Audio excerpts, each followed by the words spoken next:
Hey.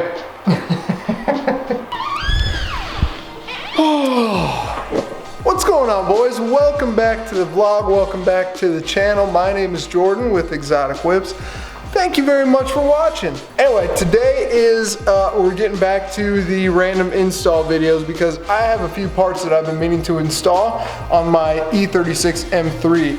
And since it's all up and running now, everything's good to go. There's just a few things that I want to do to it. Tomorrow, actually, I am, well, depending on when this video goes out, I am going to take this into paintless dent repair and have, there's about 4 dings that I want to get cleaned up on it. The body for 95 is in great shape. The paint is in great shape. These small dings that I want to get repaired, once that's done, I'm going to go through and fill in any and all of the little chip marks. I have touch-up paint, and then I'm going to buff the entire car and do a full exterior detail. And I'm really stoked because I want to get this body dialed in. But like, I don't know if you'll be able to see these on camera, but like, there's one.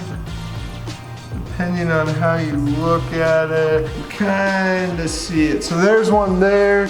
There's one up here, and then actually it's weird because they're basically mirrored. There's one over here, and there's another one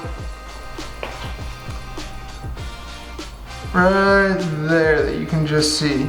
But I'm not doing that today. That is not in my wheelhouse. That's nothing I know how to do. What I am doing today, though, is installing this. We'll get to what that is in a minute. And this guy, I'm gonna try and install this today too. This is an X brace. It goes on the bottom side of the car, and it's really supposed to help with handling and just chassis feel. From what I'm told, it's one of the better handling upgrades to do to the E36. The only thing is, if your car is within a certain year or before a certain year, where it bolts to, where it mounts to, doesn't have threads, so I had to get a riv nut tool, and I've never used one before, so this is gonna be a first time for me. I've never used a riv nut tool. I don't know how it works, so I'm gonna try it on a few different areas to make sure I don't screw anything up because I don't want to mess up the subframe. But once that's done, I'll go through, I'll show you how I install it. Hopefully, fingers crossed, I do it all right. Anyway, first things first, we gotta get this thing up in the air. I really need quick jacks.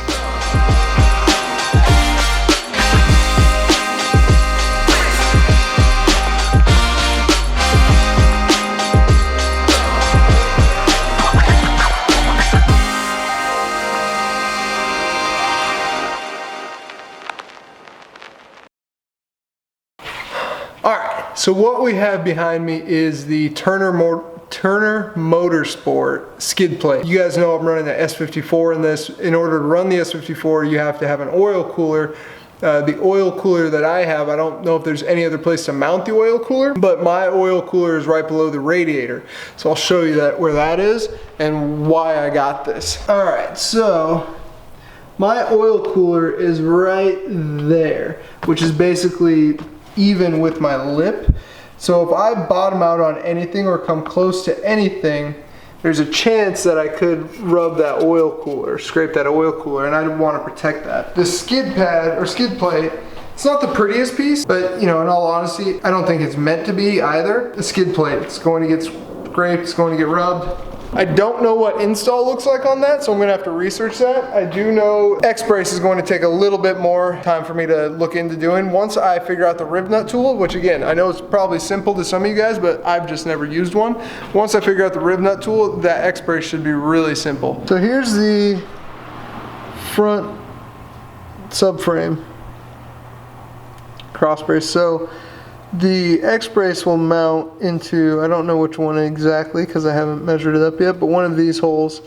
And you have to put a nutsert in one of those to be able to mount the brace. And then it replaces that brace right there.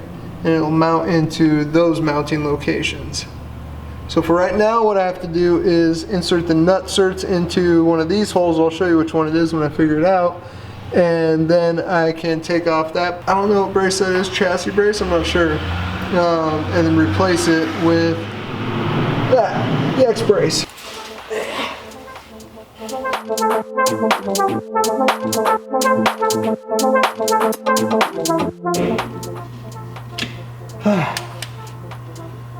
Okay. Oh, we're installed.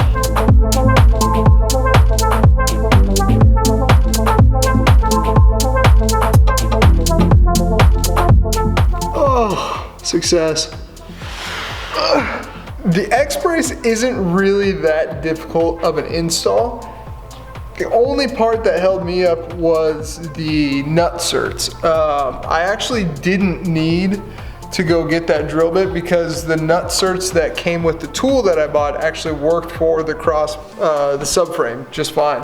The ones that came with the install kit were just too big. They didn't fit. But got the nut certs inserted, and then it's literally just a bolt-on thing. It's super easy to do. And apparently, from what all the E36 guys say online, it's one of the best mods you can do for handling and chassis feel. I won't be able to report on it yet because we're still on jack stands, but I am taking this, like I said, to go get the paintless dent removal done tomorrow, actually.